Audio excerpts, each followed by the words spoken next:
Assalamualaikum warahmatullahi wabarakatuh. Kami dari kelas 11 MIPA 2 akan menjelaskan tentang materi sistem koloid yang beranggotakan saya Muhammad Irfan Salahuddin, absen 23. Perkenalkan, saya Nadia Anfa Askia Irham, nomor absen 25. Perkenalkan, nama saya Oktavia Fatma Eka Nurhadianti, nomor absen 26. Saya Ramawati, nomor absen 28. Saya Ratna Fitria Sifat Roma, absen 29. Saya Safira Hayun Audina, nomor absen 31.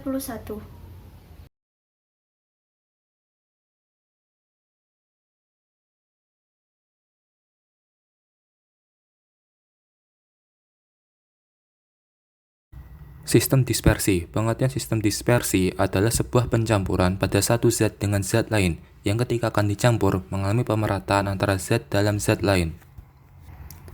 Zat yang terdispersi disebut sebagai tahap dispersi, sedangkan pada sebuah tempat mereka dapat terdispersi disebut medium dispersi. Sebagai contoh, pati yang ditempatkan di air panas mengalami sistem dispersi.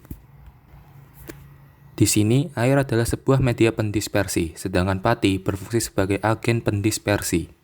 Sebuah sistem dispersi, yakni dapat diartikan dengan larutan atau campuran dari dua zat yang berbeda, tetapi memiliki bentuk yang sama. Ciri khas dari sistem dispersi adalah adanya pelarut dan zat terlarut. Komponen koloid. Sistem koloid tersusun atas dua komponen, yaitu fasa terdispersi dan medium dispersi atau fasa pendispersi. Fasa terdispersi bersifat diskontinu atau terputus-putus, sedangkan medium dispersi bersifat kontinu.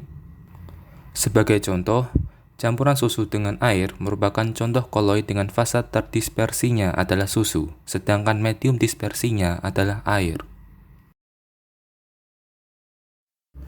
Suspensi. Suspensi adalah campuran heterogen. Suspensi masih dapat terlihat antar komponennya tanpa menggunakan mikroskop.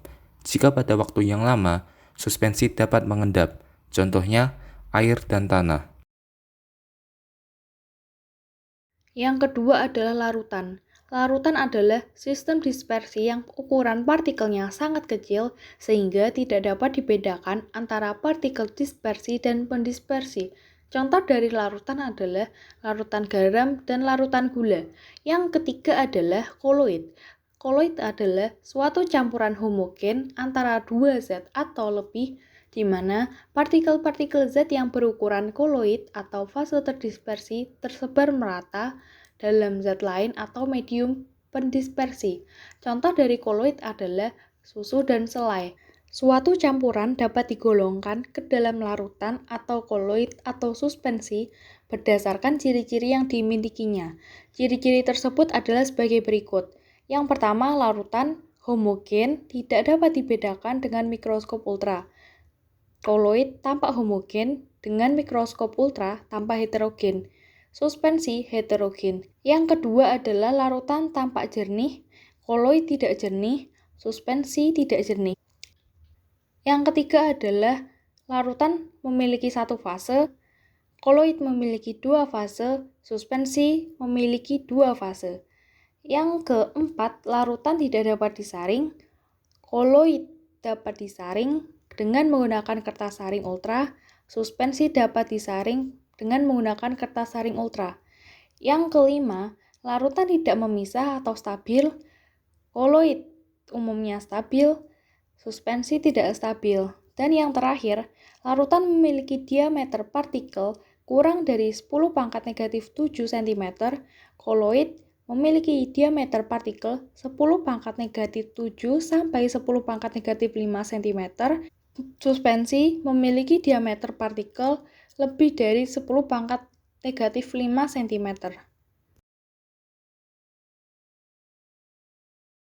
Jenis-jenis koloid. Yang pertama adalah aerosol. Aerosol adalah sistem koloid dari partikel padat atau cair yang terdispersi dalam gas. Yang kedua adalah sol. Sol adalah sistem koloid dari partikel padat yang terdispersi dalam zat cair. Yang ketiga adalah emulsi. Emulsi adalah sistem koloid dari zat cair yang terdispersi dalam zat cair lain. Syarat terjadinya emulsi ini adalah dua jenis zat cair itu tidak saling melarutkan. Emulsi dapat digolongkan ke dalam dua bagian. Yang pertama, emulsi minyak dalam air. Contoh dari emulsi minyak dalam air adalah santan, susu. Yang kedua, emulsi air dalam minyak. Contoh dari emulsi air dalam minyak adalah mentega, mayones, minyak bumi, minyak ikan. Emulsi terbentuk karena pengaruh suatu pengemulsi atau emulgator. Contohnya adalah sabun yang dapat mengemulsikan minyak ke dalam air. Jika campuran minyak dengan air dikocok, maka akan diperoleh suatu campuran yang segera memisah jika didiamkan. Akan tetapi, jika sebelum dikocok ditambah sabun atau deterjen, maka diperoleh campuran yang stabil disebut emulsi. Yang keempat adalah buih. Buih adalah sistem koloid dari gas yang terdispersi dalam zat cair. Yang kelima adalah gel. Gel adalah koloid yang setengah kaku antara padat dan cair. Contohnya agar-agar, lem kanji, selai, gelatin, gel sabun, dan lain-lain.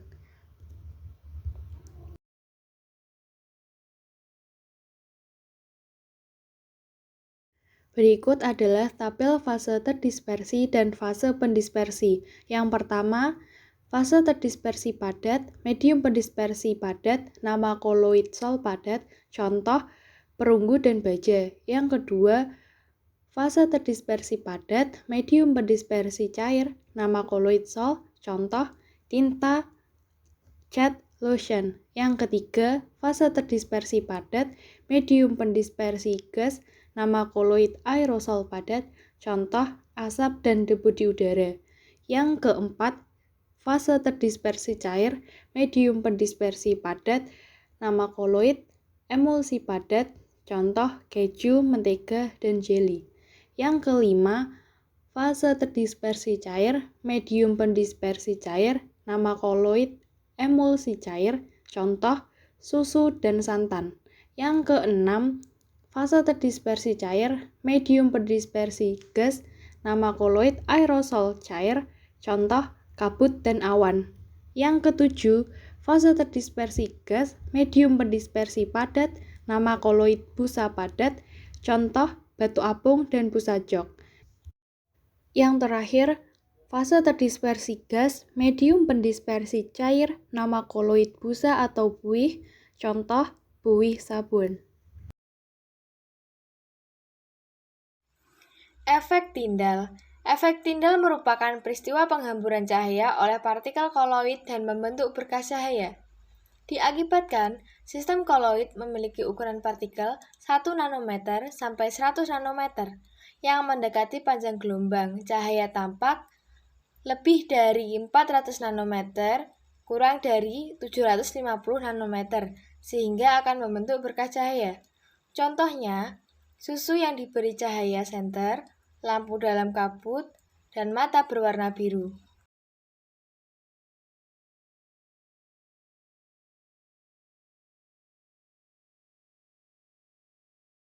Gerak Brown. Gerak Brown terjadi karena terbentuk tumbukan antara partikel fase dispersi atau koloid dengan partikel medium pendispersinya. Biasanya gerak Brown diamati menggunakan mikroskop ultra. Gerak Brown pada larutan terdapat tetapi tidak teramati karena ukuran partikelnya sangat kecil, kurang dari 1 nanometer. Sedangkan pada koloid, terjadi tumbukan teramati karena ukuran partikel koloid lebih besar dari partikel larutannya, antara 1 nanometer sampai 100 nanometer. Sedangkan pada larutan suspensi, tidak terdapat gerak Brown karena ukuran partikelnya sangat besar, lebih dari 100 nanometer. Contoh gerak Brown yaitu pergerakan asap dan bentuk kawan.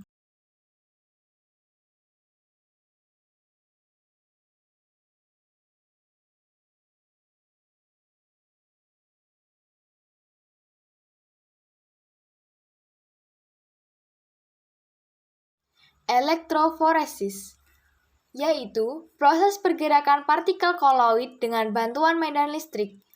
Prinsip kerja elektroforesis menggunakan gaya tarik-menarik antara muatan yang berbeda, bermuatan plus katoda dan bermuatan negatif anoda. Contoh elektroforesis pada kehidupan sehari-hari yaitu pesawat kotrel untuk membersihkan debu industri dan gel elektroforesis untuk mengidentifikasi DNA. Koagulasi atau penggumpalan, yaitu peristiwa pengendapan partikel koloid sehingga fase terdispersinya terpisah dari medium pendispersi. Proses ini, partikel koloid berubah menjadi gumpalan-gumpalan. Hal ini disebabkan karena hilangnya partikel muatan listrik pada koloid. Muatan listrik ini berguna sebagai penstabil sistem koloid. Proses koagulasi ini dapat diproses melalui beberapa cara, yaitu mekanis, elektroforesis, penambahan elektrolit, dan penambahan koloid. Cara mekanik adalah cara mengkoagulasikan koloid dengan cara mengaduk, mendinginkan, maupun memanaskan zat koloid. Sedangkan cara elektroforesis adalah cara koagulasi yang dapat dilakukan dengan menggumpalkan sesuai muatan. Cara ini bisa dilakukan dengan menggumpalkan koloid yang memiliki muatan negatif ke koloid dengan muatan positif. Sedangkan koloid dengan muatan positif akan digumpalkan dengan koloid yang bermuatan negatif. Aliran muatan listrik yang cukup lama akan membantu proses koagulasi. Koagulasi juga dapat dilakukan dengan cara penambahan elektrolit. Jika terjadi penambahan elektrolit, maka muatan ion positif dalam elektrolit akan ditarik ke dalam partikel ion negatif, sedangkan ion negatif yang ada di dalam partikel koloid akan ditarik ke partikel ion positif. Hal ini akan membantu partikel koloid memiliki dua lapisan. Kedua lapisan tersebut memiliki muatan yang berlawanan yang akan menyebabkan partikel koloid bersifat netral. Koagulasi akan terjadi dengan cara penambahan elektrolit.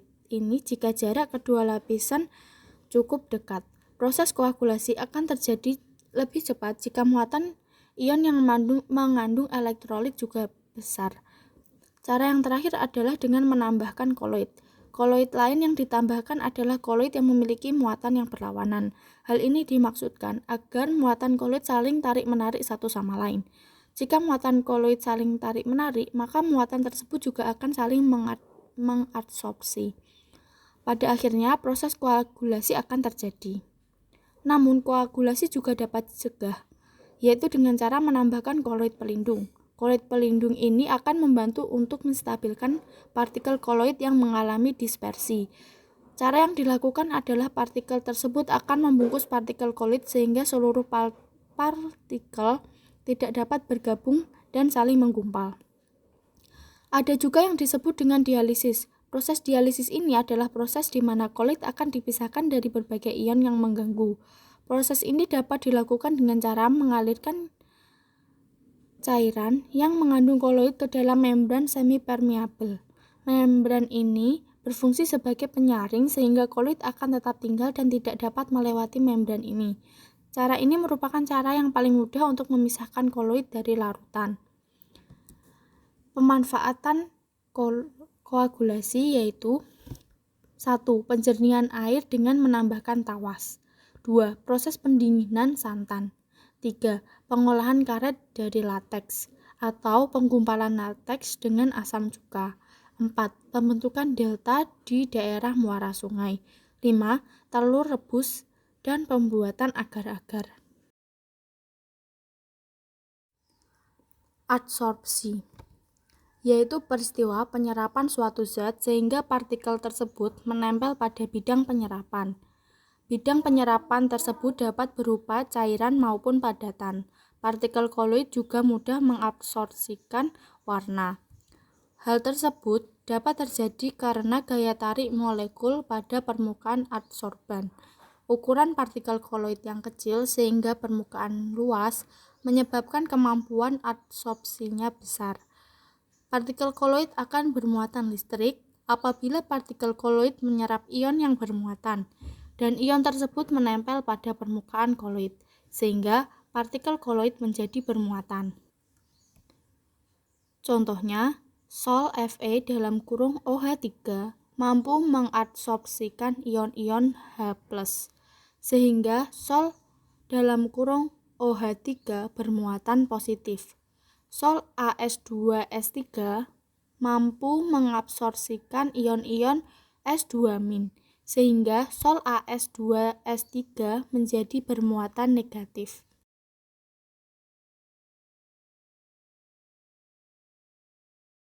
Pemanfaatan adsorpsi diantaranya yaitu 1.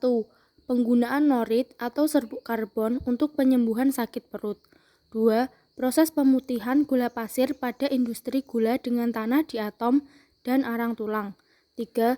Pewarnaan serat sutra, wol atau kapas dalam larutan Al2 SO43 pada industri tekstil. 4. Proses penjernihan air keruh dengan tawas. 5. Pembersihan kotoran dengan sabun. 6. Adsorpsi koloid humus oleh koloid tanah liat.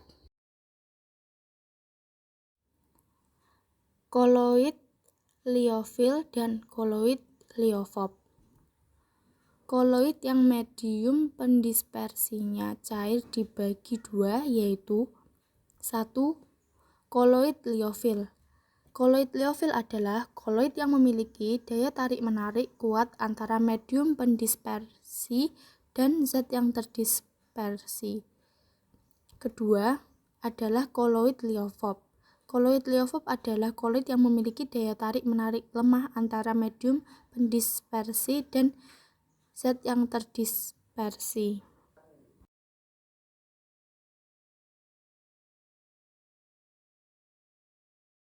Penjelasan lebih lanjut dari koloid liofil dan koloid liofob. Koloid liofil dan liofob merupakan jenis dari koloid yang memiliki medium dispersi cair. Arti kata liofil dan liofob diambil dari bahasa Yunani, yaitu liofil berarti menyukai cairan, sedangkan liofob berarti tidak menyukai cairan.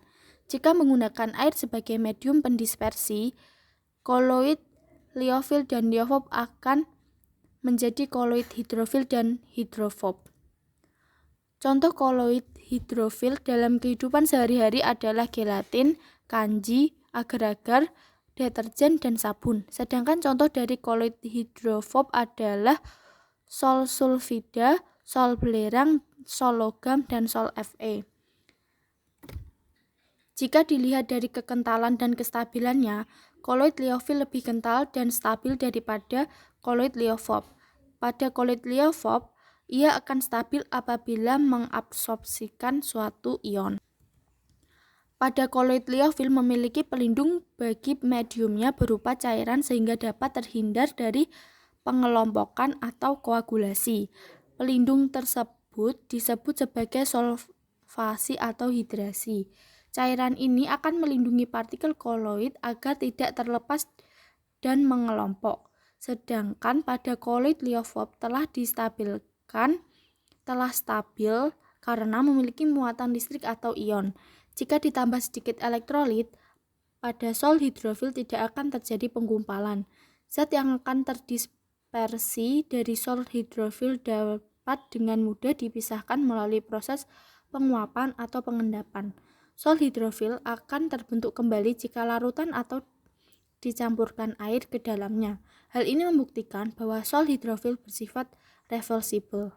Namun, pada koloid hidrofob umumnya cenderung mudah mengendap. Waktu yang diperlukan untuk mengendap sangat beragam tergantung kemampuan agregat atau mengumpul dari koloid tersebut. Jika koloid hidrofob mengalami dehidrasi atau kehilangan air, koloid tersebut tidak dapat kembali ke keadaan semula walaupun ditambahkan air. Sejumlah kecil gelatin atau koloid hidrofil sering ditambahkan ke dalam sol logam yang bertujuan untuk melindungi atau menstabilkan koloid logam tersebut. Koloid hidrofil yang dapat menstabilkan koloid hidrofob disebut koloid protektif atau koloid pelindung. Koloid protektif bertindak melindungi muatan partikel koloid dengan cara melapisinya agar terhindar dari koagulasi. Contohnya pada protein kasein bertindak sebagai koloid protektif dalam air susu. Gelatin digunakan sebagai koloid pelindung dalam es krim untuk menjaga agar tidak membentuk es batu.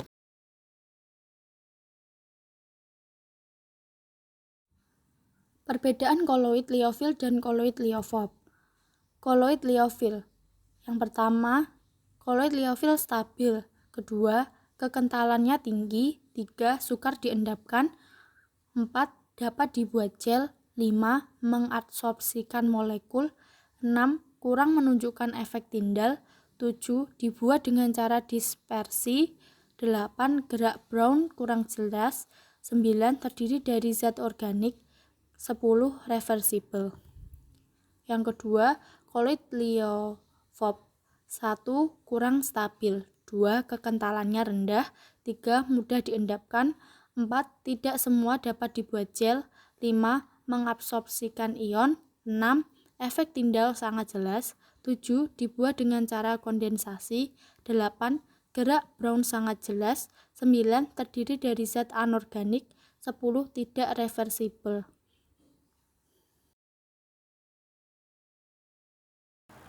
Penjernihan air. Salah satu proses pengolahan air minum adalah proses koagulasi atau flokulasi, yakni proses pengumpulan partikel-partikel penyusun kekeruan yang tidak dapat diendapkan secara gravitasi menjadi partikel yang lebih besar, sehingga dapat diendapkan dengan cara pemberian bahan kimia koagulan. Air sungai atau air sumur yang keruh mengandung lumpur yang merupakan partikel koloid. Selain itu, terdapat pula zat-zat warna, zat pencemar seperti limbah deterjen dan pestisida.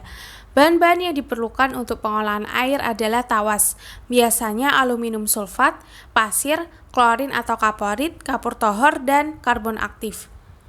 Tawas berguna untuk menggumpalkan lumpur agar lebih mudah disaring. Tawas juga membentuk koloid AlOH3 yang dapat mengabsorpsi zat-zat warna atau zat-zat pencemar.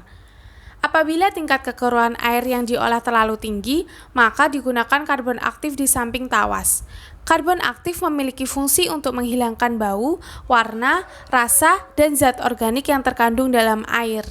Pasir berfungsi sebagai penyaring, klorin atau kaporit berfungsi sebagai pembasmi hama atau disinfektan. Sedangkan kapur tohor berguna untuk menaikkan pH, yaitu untuk menetralkan keasaman yang terjadi karena penggunaan tawas. Berikut ini merupakan ilustrasi gambar penjernihan air. Yang pertama, bak penampungan. Di sini lumpur mengendap dan bakteri terbunuh oleh sinar matahari. Yang kedua, bak penyaring. Di sini kotoran disaring. Yang ketiga, bak penyuci hama. Di sini ditambah kaporit agar bakteri terbunuh. Yang keempat, air menjadi bersih. Berikut ini merupakan gambar penjernihan air. Yang pertama, proses transmisi air baku atau perpindahan air baku. Yang kedua, proses prasedimentasi. Proses ini mengurangi kandungan zat padat dalam air baku. Zat padat yang berukuran cukup besar akan mengendap karena gaya tarik bumi atau gaya gravitasi. Hal ini dapat terjadi karena kecepatan air sangat rendah. Prasedimentasi dilakukan untuk menghemat penggunaan koagulan karena zat padat ukuran besar tidak memerlukan bahan kimia untuk mengendap. Proses yang ketiga yaitu koagulasi. Proses ini adalah pencampuran koagulan atau zat penggumpal dengan air baku untuk menggumpalkan zat padat berukuran kecil. Yang keempat, proses flokulasi. Proses ini adalah pembentukan flok. Flok adalah gumpalan zat padat yang berukuran besar. Flokulasi dilakukan agar ukuran flok semakin besar dan mudah dipisahkan dari air. Kelima, proses sedimentasi. Dalam pengolahan air merupakan serangkaian proses pengolahan air dengan memanfaatkan gaya tarik gravitasi bumi. Dengan demikian, partikel-partikel yang memiliki massa jenis lebih tinggi dari air akan mengendap di dasar air. Yang keenam, proses filtrasi. Proses ini adalah pemisahan zat padat berukuran sangat kecil dari air. Zat padat berukuran sangat kecil masih lolos dari clarifit akan ditahan oleh lapisan pasir dari filter. Air yang keluar dari filter ini disebut air hasil filtrasi. Proses yang ketujuh, reservoir. Reservoir digunakan untuk mendistribusikan air bersih ke konsumen. Proses ke-8 atau yang terakhir, distribusi air bersih. Proses ini adalah perpindahan air bersih dari reservoir ke pelanggan. Peralatan yang bertugas memindahkan air bersih tersebut adalah pompa distribusi. Pompa mengalirkan air bersih melalui pipa transmisi air bersih ke pelanggan. Air yang keluar dari reservoir dan dipompakan oleh pompa distribusi ini disebut air hasil olahan atau air bersih.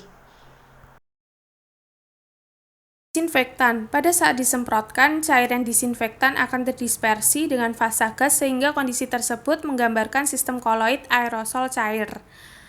Senyawa klorin atau kaparit yang terkandung dalam disinfektan ini akan berfungsi sebagai pembasmi hama dan membunuh kuman dan bakteri.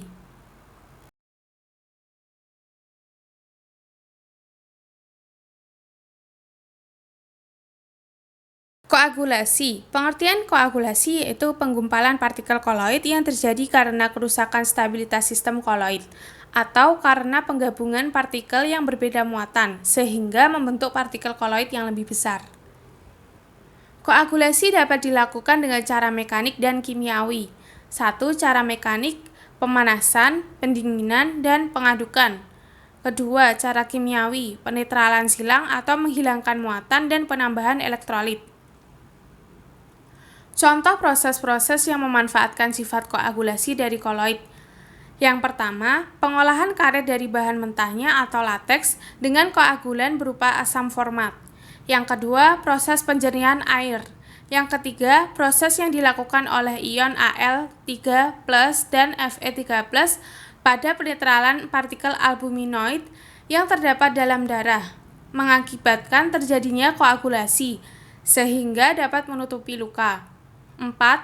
Asap atau debu pabrik dapat digumpalkan dengan alat koagulasi listrik atau pesawat kotrel.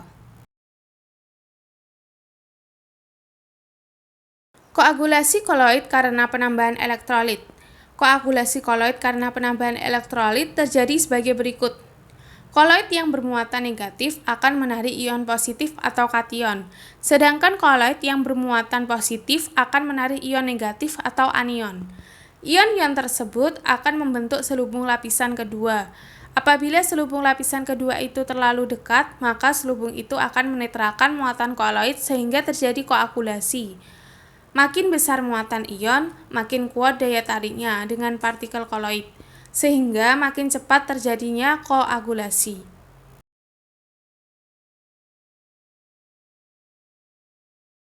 Berikut ini adalah contoh proses koagulasi. Yang pertama, sistem koloid dengan partikel-partikel sol yang bermuatan negatif.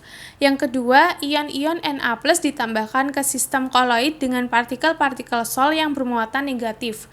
Yang ketiga, partikel-partikel sol sistem koloid menjadi netral.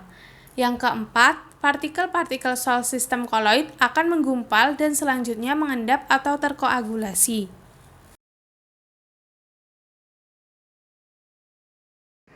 Selanjutnya yaitu penyaringan. Hasil dari koagulasi dipisahkan dengan cara penyaringan. Apa itu penyaringan? Penyaringan atau filtrasi merupakan teknik pemisahan suatu campuran padatan cairan atau slurry dengan pemberian tahanan aliran atau filter media yang bisa dilewati cairan tetapi menahan partikel padatan. Tujuan dari filtrasi ini sendiri adalah memisahkan padatan dari campuran dengan perbedaan tekanan, sehingga mendorong fasa cair melewati medium filter. Filtrasi ini menghasilkan air jernih atau filtrat dan padatan yang tertinggal pada filter disebut residu.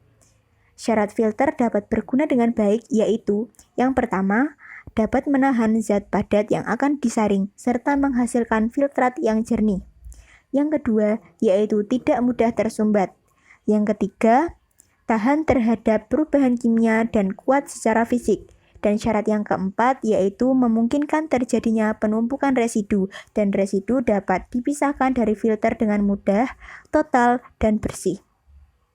Filter sederhana yang biasa digunakan adalah lapisan pasir, kerikil, dan ijuk. Namun, seiring perkembangan ilmu pengetahuan, banyak inovasi manusia yang hasilnya dianggap lebih baik daripada sebelumnya, seperti ditunjukkan pada gambar di samping yang memerlukan penambahan sabut kelapa, arang, dan spons.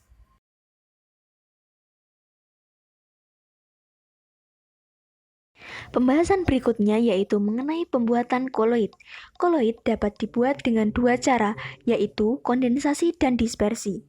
Pertama, kondensasi, yaitu dengan mengubah partikel-partikel larutan yang terdiri dari molekul atau ion menjadi partikel koloid. Cara kondensasi ini merupakan cara kimia, misalnya reaksi redoks, yaitu reaksi yang melibatkan perubahan bilangan oksidasi. Koloid terjadi merupakan hasil reduksi atau oksidasi. Contohnya yaitu pembuatan sol belerang dengan mengalirkan gas hidrogen sulfida ke dalam larutan sulfur dioksida. Reaksinya dapat dilihat seperti contoh di samping. Yang kedua yaitu reaksi hidrolisis. Reaksi ini umumnya digunakan untuk membuat koloid-koloid basah dari suatu garam yang dihidrolisis atau direaksikan dengan air. Contohnya yaitu pembuatan sol besi 3 hidroksida dengan memanaskan larutan besi 3 klorida. Reaksinya dapat dilihat seperti contoh di samping. Yang ketiga yaitu reaksi dekomposisi rangkap. Reaksi ini juga disebut reaksi pertukaran ion. Reaksi pertukaran ion umumnya dilakukan untuk membuat koloid dari zat yang sukar larut atau endapan yang dihasilkan dari reaksi kimia. Dan yang keempat atau yang terakhir yaitu reaksi pergantian pelarut. Reaksi pergantian pelarut dilakukan untuk menurunkan kelarutan suatu zat terlarut. Pelarut yang digunakan untuk mengganti dapat disesuaikan dengan zat terlarutnya. Contohnya dapat dilihat seperti contoh di samping.